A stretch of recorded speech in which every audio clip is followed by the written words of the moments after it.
What's up, everyone? Welcome back to another episode of Real Talk Radio, where we are going to be talking that real. I'm your host, Shancy, and today, you guys, we're going to be talking about a pandemic that plagues this generation. And no, I'm not talking about COVID. I'm going to be talking about nothing other than depression. Depression specifically in your 20s or in your early 20s, or honestly, any age from 18 to 20 something. Let's get into this discussion because it's not something that I see widely talked about, and I just hope this video finds the audience that needs to find it. And if you needed that reassurance that you're not alone, or you just needed to hear these things, and I hope that this video helps someone. Like, a reason why a lot of people in this age group specifically are so depressed is because of the immense pressure. And honestly, growing up with social media just adds a whole other layer of pressure. So I found this article on Axios.com called The Loneliest Generation, and therapist Alyssa Mancow kind of goes in depth about her client base, which is Gen Z, and how she notices how much we compare ourselves to everything we see online. You are being pressured to make a life-changing decision about what you want to do or with your future while battling feelings of inadequacy when it comes to your appearance, when it comes to your career path, when it comes to your life because of your peers and influencers online. You will be in college, and most college students are broke as hell, but then you go on social media and you see a freaking 19-year-old that's just started OnlyFans, and you can live in this multi-million-dollar penthouse just like me and drive these luxurious cars. College is so useless. And you start to believe them a little bit, honestly. It adds so much pressure because it's like a rat race. The rat race starts so much faster than it used to. Usually, I guess back in the day they didn't have social media, so everyone was kind of doing the same thing. Everyone was going to college and then graduating and then getting a job, and once they got a job, then the rat race started. But no, when you have grown up with technology and social media your whole life, the rat race starts now. As soon as you graduate high school, the pressure is on. Why do you not own your own place yet? Why are you still living at home? Why don't you have your life figured out? What, you're a bum. That's really how it feels. I can't tell you how many times I've seen someone successful on social media and I look up to them and I'm like, oh my gosh. And then their famous birthdays come out and they're 3 to 4 years younger than me. And I'm over here thinking, how are these so advanced at their age? And then I'm my age and I'm still at home, and if I go to McDonald's and swipe my card, that shit might decline. What happened? And we start to feel we're the problem, and we start to feel there's something wrong with us, when in reality these people are anomalies or just lying. It just makes you feel you should be so much farther than you really are. I swear, if you want to test this out, go to your Instagram and then go click on your reels, and I want you to see just how many people are out here really promoting a certain type of lifestyle. You're probably gonna find a few videos that make you feel less than or make you compare yourself. That's just how our brain works. We see patterns. Our brains are computers that compare data. So when you're looking at people's data all day long, it's just a recipe for misery. I have literally had full-blown crises. Is crisis a word? I don't even know. But I've literally had mental breakdowns about this before. Oh my gosh, am I where I'm supposed to be in life? Am I moving too slow? Am I doing things the right way? Because I'm on social media and I'm seeing so much stuff, and I'm seeing people younger than me popping the fuck off. I'm starting to feel I'm not doing something right. Let's talk about another reason that this generation is really depressed. Dating these days absolutely sucks ass. And science and data prove that your relationships, whether romantic or friendships, are the key factors to happiness. A lot of Gen Z I see complains about not having friends, not dating. Our generation is having the least amount of sex, which is just really sad. And it's because COVID did socially stunt people. Social interactions are just a lot different. People use their phones to escape reality, to escape conversation when they're out in public. It's just phones galore. Everyone's on their freaking phone all the time. And then when they do actually talk to a person, there's only a handful of people that are I don't know, good at having conversations. Everyone else just completely sucks, and it might feel you're carrying the conversation, or that you're the only one that knows how to socialize. So what does everybody do? They date, online date. They use these apps. I mean, you're meeting total strangers on these apps, and you're expected to have a connection with them, and people can be so deceitful online. It's much harder to read energy and behavior through a phone, through a screen, than it is in person. And so lots of shitty people like to use these apps to kind of mask themselves and mask mask their behavior, and people end up in crazy situations. Not only are apps like not the safest, it also can just be quite exhausting as well. Like you have so many options and so many different people to talk to. It's like, how do you even narrow it down? A lot of people use dating apps just to get validation and then dip. So like they're just on there to get matches. Okay, people want to match with me. Okay, cool. I'm emotionally unavailable, so like nothing's gonna come out of this, but like thanks for the match though. So I found this article on BuzzFeed, basically where they're going to be talking about like Gen Z and dating and stuff like that, right? So here is a quote from an anonymous person. It says, "I'm part of Gen Z myself, but I also question the dating habits of people my age. There's too much ambiguity with the talking stage and nobody is romantic anymore. It feels like people just want to play games and hook up. If they don't want a partner, they want a fuck buddy." And there is so many people that complain about this, and it's true. A lot of people in this generation seem to have like a phobia when it comes to commitment for whatever reason, and it's often portrayed even in media, like, or a lot of the media that's like being pushed onto us. It honestly feels like propaganda is like normalizing this behavior, and it's weird. Someone said, "There's no intimacy, everything is online and everything is done for a post. Does anyone really know anyone or live in the moment anymore?" Let's also talk about that. Yes, I do feel like a lot of people are performing for social media. They post every single little thing about their relationship to get validation. It's like, are you even there for the person, or are you in the relationship for the aesthetics of being in a relationship? Someone else said, "Society has changed so that even millennials often don't have stable relationships. It seems that people nowadays are more into friends with benefits, having as many partners as possible, and sexual freedom.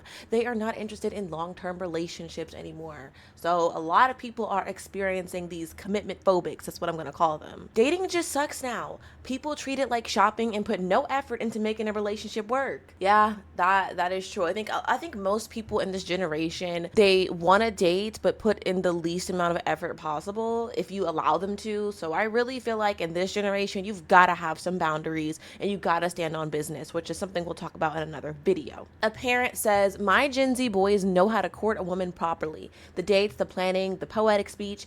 It does seem like it's a rare thing these days. Such a shame." And a lot of people don't want to date until they're like financially successful, and because they don't want to build a life with someone but have nothing to build with, which is fair. Which leads me into my next point. And most people's jobs are barely getting them by. Most people pay their bills and have damn near nothing left after that. The average American lives paycheck to paycheck. Honestly, it's probably worse for Gen Z. I feel like a lot of Gen Z lives at home now. Like they literally moved in with their parents because the cost of living is so insanely high. And with all that stress, how can you even think about dating when you're trying to figure out how you are even gonna afford to get out on your own? It's like everything that's supposed to be enjoyable about life is being sucked and snatched away from us. Everything is so expensive that people feel trapped in their circumstances. Suppose you hate your hometown. Suppose you don't want to live with your parents, but you don't have a choice because you can't afford to be on your own.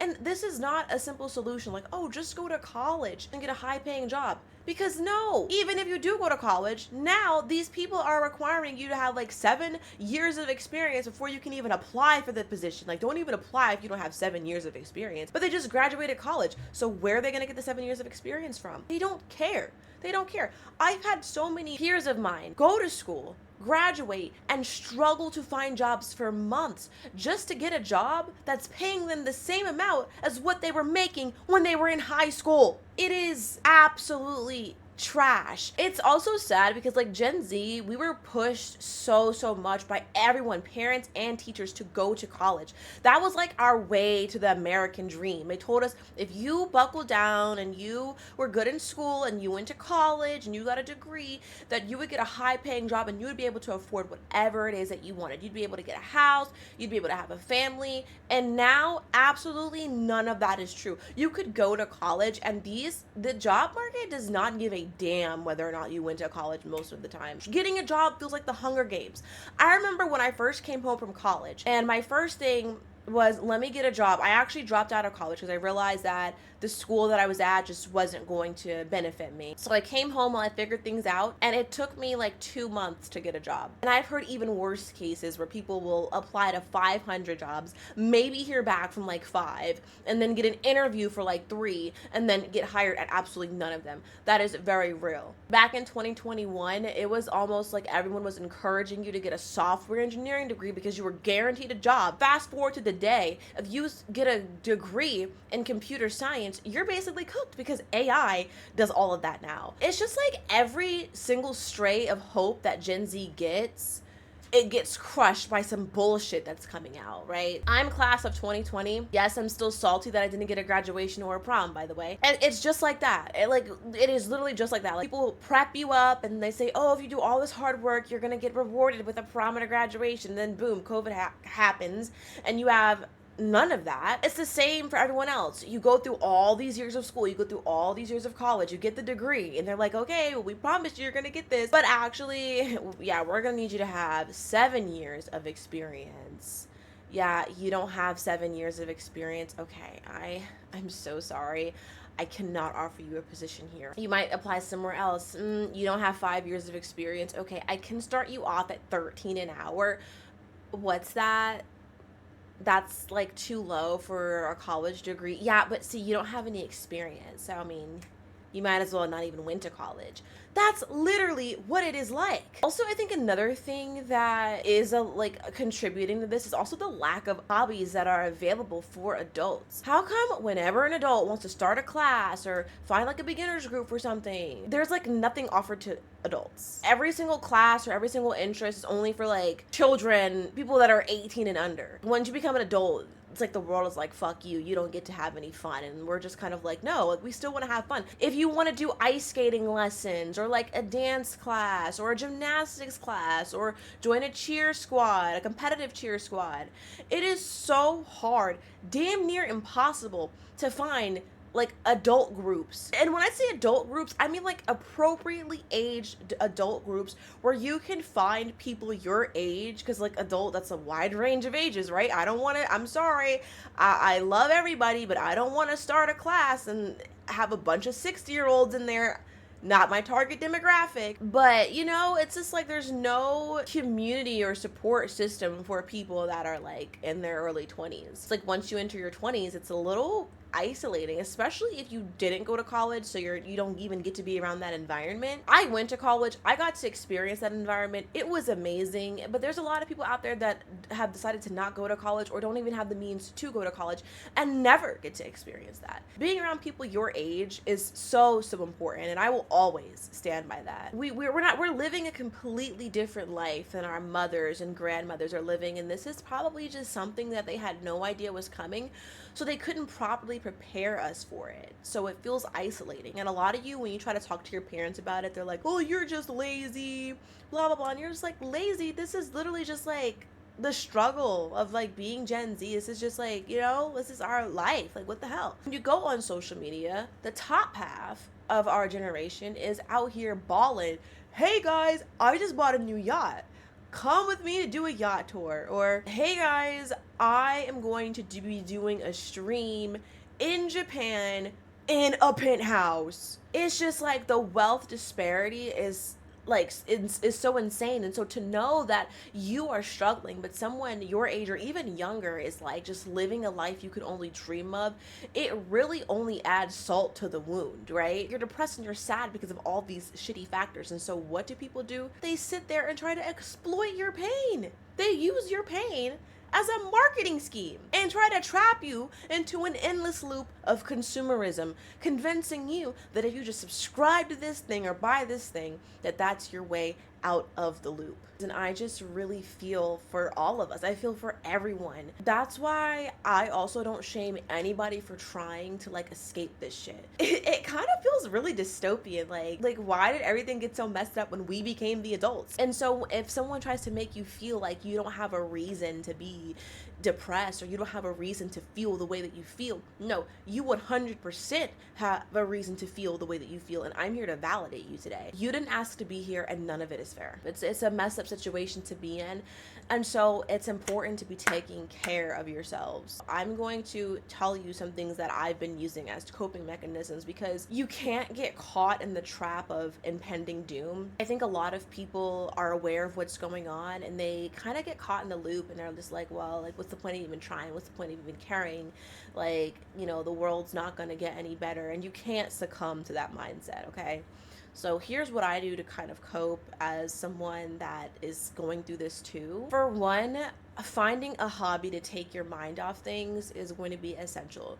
For me, my hobby is gaming. I love gaming with my friends. It is one of my greatest joys in life. And as ridiculous as that sounds to maybe some of you, I don't care. Gaming brings me so much peace and so much happiness. And I've met like some of my closest friends that I can tell anything to, and they support me in anything just from gaming with them. So that to me has given me a sense of community and fulfillment. And I have so much fun playing games with people that I love and care about. For you, that could be piano lessons, painting, cooking, joining run clubs, workout classes. Number two, journaling.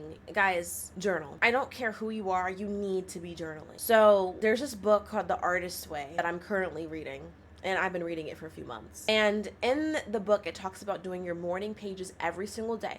3 pages in the morning. You basically do like a brain dump, and you do not stop until all 3 pages are written. Like, you think about it, you're like, that's so dumb, why would I do that? But it takes what's in here and it gets it out of your head and puts it on paper. And it's like your mind is okay with like letting it go because it's written down on the paper, right? So you can always just reread it. You won't forget what you wrote. Things that are gonna come out are gonna surprise you. You will be surprised at what you're suppressing and holding on to, and just all the things you're stressing about. It's just sitting in here eating at you, and you don't even know what you get it out on the paper. So get it out of here and get it onto paper. Just, it's changed my life for the better. And I wouldn't sit up here and hype something up to you guys if I didn't believe in it. I noticed that when I am currently in the flow of journaling, like, I'm so much more clear-headed. I'm so much more present, and I don't worry so much. But when I don't journal, I get really moody, and I just get really agitated, and I don't even know why, but it's because there's so many things going on in here and I'm not getting them out. Number 3 would be like meditation, prayer, affirmations, visualizations, and things like that. I don't want to hear any huffs and puffs or eye rolls. It really does work. I don't care if the world is in flames. You need to be that person that even if the flames consume you, till your very last breath, you are working towards something. Don't ever let any circumstances or any group of people take your dreams away from you. Whatever your goal is, whatever your dream is, meditate on it. Pray about it. Affirm and speak it over your life and say, I am going to be such and such and such and such and such. Like, for example, this YouTube channel, this podcast is my baby. I love it. So if I'm going to be affirming something, I'm going to say that Real Talk Radio with Shan C is going to take off, and it's going to be the #1 podcast on YouTube. And I keep affirming that every single day. Eventually I'm going to believe it, and that's the goal. Even if I like even you guys need to believe in something so hard that even if you die believing in it, you believed in it that hard. You know, at least you died believing in something, right? Also visualizations. Make a Pinterest board of what you want your life to look like the place you want to own, the job you want to have, the car you want to drive, the friends you want to have, just everything. And just look at that. When you start to lose hope, when you start to slip into this like depression, look at that vision board and just look at everything that you have to live for, because you will experience at least something on that board. I can promise you. I made a vision board in 2021, and do I have every single thing on that list? No. Like, low key, I have 1, 2, 3, 4, 5. I have a couple things on this vision board. I'm not gonna lie to you guys. There's a couple things on that vision board that I currently have in my reality, right? And like, I remember one time on one vision board, I made it in 2024. I put like TwitchCon, because I didn't even know TwitchCon was a thing until like the beginning of 2024. I was like, what's TwitchCon? So I put it on a vision board, and I like forgot about it. And then that same year, I bought my TwitchCon ticket, and it came up in my memories that I put on a vision board my vision board came up with my memories, and I was like, oh my god, like TwitchCon's on there. Like like you just make one and you're gonna get things off of it, is basically what I'm telling you. The reason why I haven't lost hope yet as someone that's in Gen Z, and don't get me wrong, I have my days where I'm like, oh, I don't believe anymore, I don't have any more faith, this is so hard. I get those days too. I do. We all do, right?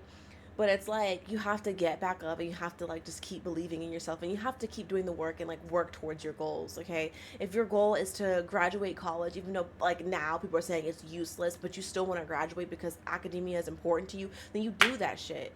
Like, don't let anybody or anything stop you. Depression is real, and like people go through shit. Sometimes you lose family members, you lose relationships, you lose friends, and shit happens that really, really like messes with you, and that can also kickstart a depression. At the end of the day, anything that's thrown at you, you can overcome it, even on the days where it feels absolutely unbearable. I really hope this video was helpful to someone. I'm not perfect. These are just things that work for me.